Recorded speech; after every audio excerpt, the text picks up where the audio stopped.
di awal kali kalau kita buka Al-Quran, itu kan informasi dia, tambahan bagi dia. Target kita hanya dia bisa menghafal. Nah, informasi yang lain yang diberikan itu masuk ke dalam informasi tersebut. Sama seperti saya katakan tadi, coba buka halaman Quran. Itu yang pertama nampaknya. Tahu kenapa? Karena dia disebut ulumul Quran. Terus kalau kita supaya nggak sah kalau kita baca Al-Fatihah, itu kan informasi penuh, sehingga ada sugesti yang jelas bagi dia untuk memang benar-benar ingin mewujudkan dia itu bisa menghafal. Artinya kalau saya lakukan itu biasa, sama seperti umpamanya petunjuk belajar. Apa bu betul apa pak petunjuk belajar? Padahal mungkin setiap hari ibu melakukan, tapi nggak tahu dia masuknya di mana. Atau di sini latihan itu atau penilaian menurut bapak dan ibu macam mana untuk kelas 1? Ada tulisan.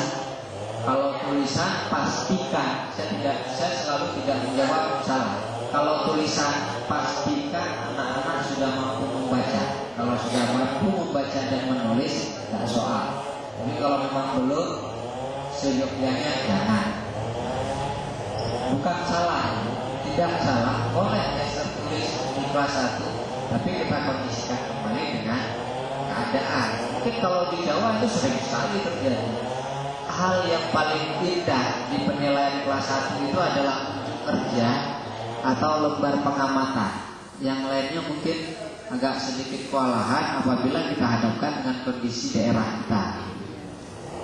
Dengan kondisi daerah kita, mungkin daerah yang lain tidak soal. Maksudnya begini, kalau ibu ingin menilai kelas 1, mungkin seperti yang ibu katakan lisan.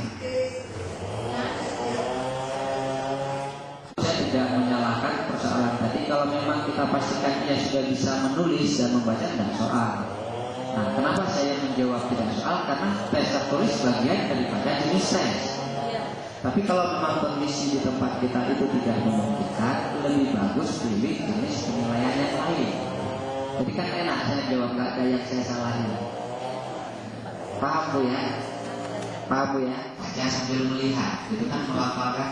Kalau menghafal nggak ada yang dilihat, nggak ada yang nuntut. Dia bisa baca, bisa membacakan sendiri. Nah itu sudah tersimpan dalam memori. Nah kalau menghafalkan ada bantuan guru. Terus kalau memang bisa membaca, ya ada bantuan buku, ada teks yang dia baca. Nah kira-kira materi pembelajarannya kalau ibu ngajar itu apa? Kalau saya, nanti kalau memang saya yang punya salah, ibu benarkan. Kalau saya mungkin yang pertama adalah ini.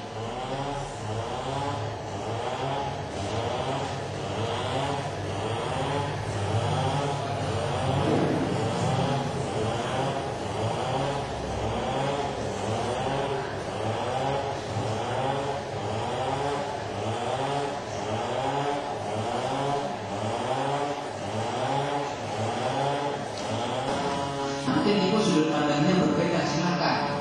Karena kenapa? Yang pertama, hal ini adalah hal yang memang sangat prinsipil, yang orang lain tidak tahu bagaimana keadaan anak ibu di tempat itu.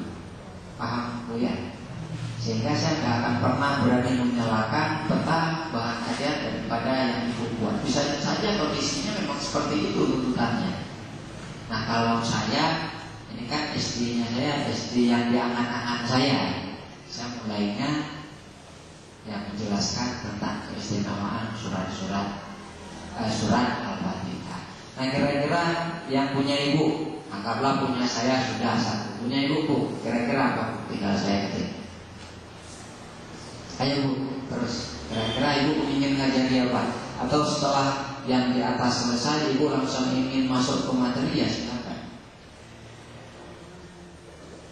Judul bahan ajar, kira-kira apa lagi judul bahan ajar? Ya, menuliskan. Yang tulis siapa? Gurunya. Nah, ya bahasanya apa bu? Ya bu? Enggak, bukan itu.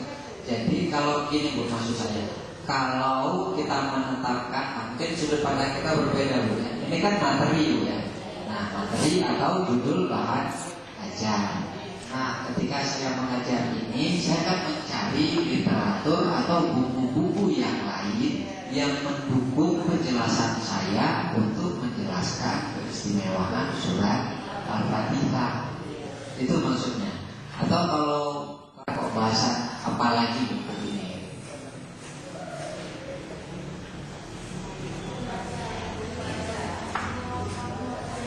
Membaca. Nah, yang bedanya sudah ditentukan Al-Fatihah. Membaca surat Al-Fatihah, berarti langsung Bu ya.